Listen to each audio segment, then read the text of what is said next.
Mario Kart XXL.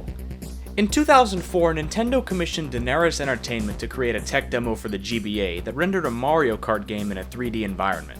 This demo was called Mario Kart XXL.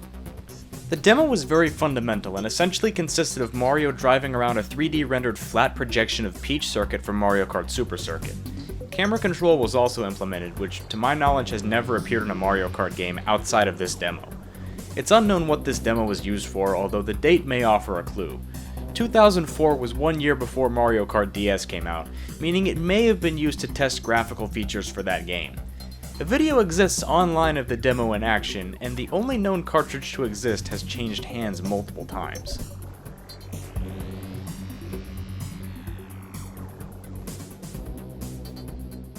These boob jobs are so simple. I could do them. But how come they cost thousands of pounds then? Do they? Hello? I think I've just had an idea. It's true what they say about our crap hospitals. You can come out with more than what you went in with. Empire Square. Empire Square was a British animated series that aired in the mid-2000s on Channel 4. The show used a unique pixel animation style and character designs that aren't unlike the character I use to represent myself in many of my videos. In American airings, the episodes were apparently much longer, whereas in Britain they just aired as individual shorts. Supposedly there is a DVD, but as well as being hard to find, it apparently only contains some of the episodes. Empire Square apparently has a loyal fanbase to this day despite the scarcity of available footage, and that DVD that I mentioned cost over $2,000 on Amazon, so don't hold your breath about being able to find many of these episodes unless you have lots of money to spare.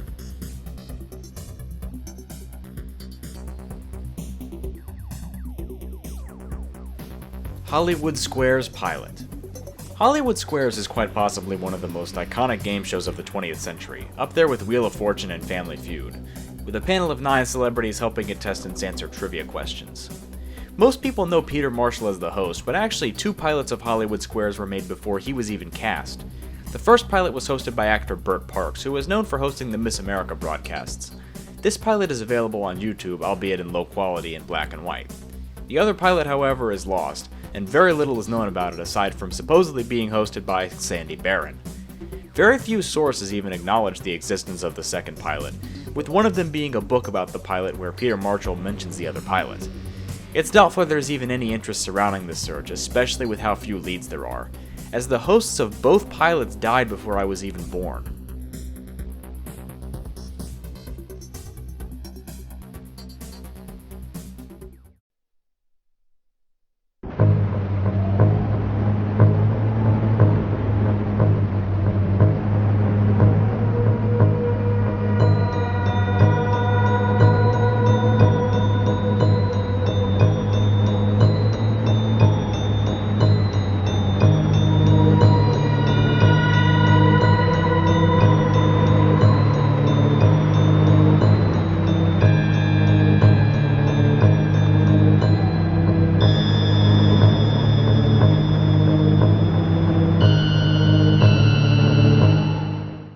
Agartha.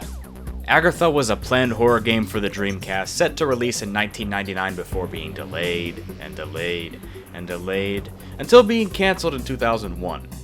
The plot seemed rather complicated and relied on the player's choices between good and evil and how those choices affect the story. As the Dreamcast became discontinued, the game was cancelled, and since development of the game failed to make progress, time ran out before the Dreamcast was deemed a failure, and it wasn't like development could move on to another console either, since, as most people know, Sega never made another console after the Dreamcast. Aside from an E3 demo that's been dumped online, the finished game will likely never see the light of day.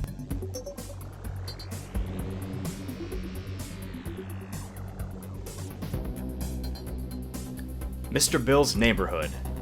This game for the Atari 2600 was based on the Saturday Night Live character of the same name and was set to release in 1983. That year is notable because it was the same year of the video game's crash, which sent the video game industry into a recession. Data Age, the developer, was known for releasing many licensed games that were glorified shovelware, as were a lot of licensed Atari games at the time.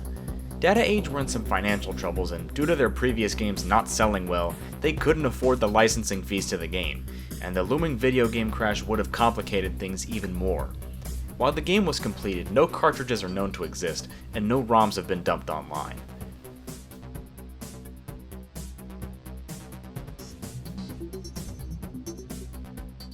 Tonight we bring you a world-class lineup of fugitives. Murderers, terrorists, con men. Criminals so bold, so dangerous, and so evasive that no borders can hold them. We're here in France to team up with Interpol to go after the world's worst criminals. America's Most Wanted. America's Most Wanted was a reality show that aired on Fox from 1998 to 2011 before being moved to Lifetime. The show involved reenactments of actual crime scenarios documenting how these crimes happened. Viewers who had information could then call the hotlines where the authorities could use that information to catch the people that committed the crimes, and many of them did actually get caught. Eventually the production costs became too much for Fox, who then ended the show and received backlash, but they didn't backpedal on this move. However, for as many fans as there were of this show, the lack of frequent reruns meant that most of the over 1,000 episodes of this show are lost today. And the most likely way for these episodes to be found is by locating individual recordings.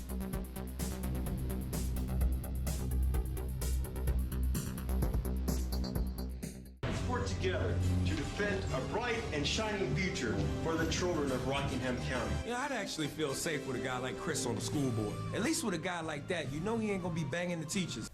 WebJunk 20.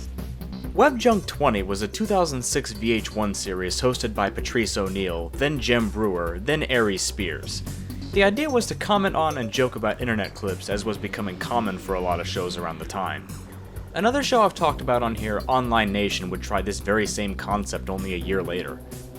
WebJunk 20, although being cited as the inspiration behind shows like Tosh.0, wasn't preserved very well and saw almost no reruns on VH1 after 2006. And due to copyright issues with the clips featured, a home media release was never in the cards. As a result, various sporadic clips can be found online, but this is only a small percentage of the show.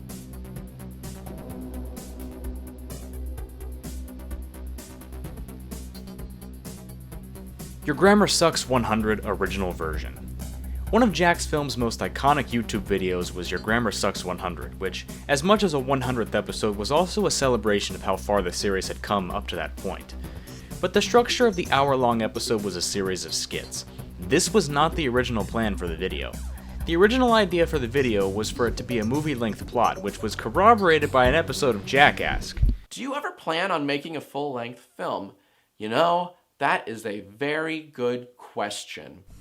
As well as a Reddit AMA from back in 2015, which Jack says the idea was scrapped due to the shtick getting old. This is possibly why the video took 8 months to release as well. It's unknown how far in production the original idea got before being scrapped, and any materials from the original version are lost.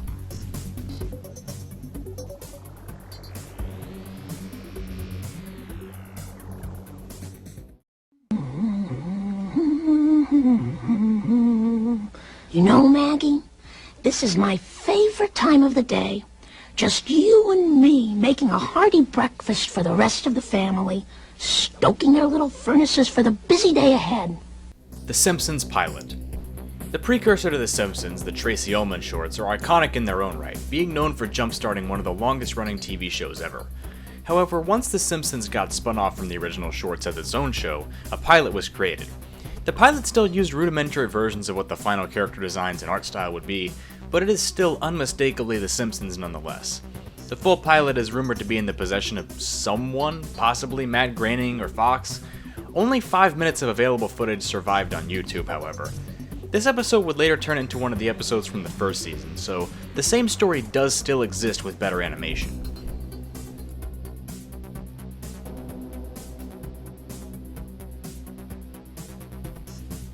When people think of the mascot of the Disney Corporation, they often think of Mickey Mouse, but equally as important in its formation was Oswald the Lucky Rabbit. The Oswald the Lucky Rabbit shorts were very important in making a name for Walt Disney, and the medium of animation was better for it. All the shorts featuring this character were produced between 1927 and 1928, and were revered for their more ambitious humor compared to other animation at the time. Today, 6 of the shorts are lost completely, with bits and pieces missing from a few of the others. One of the found shorts, Poor Papa, was lost for some time before actually getting a release by Disney themselves.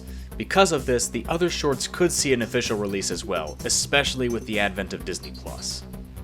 Bye.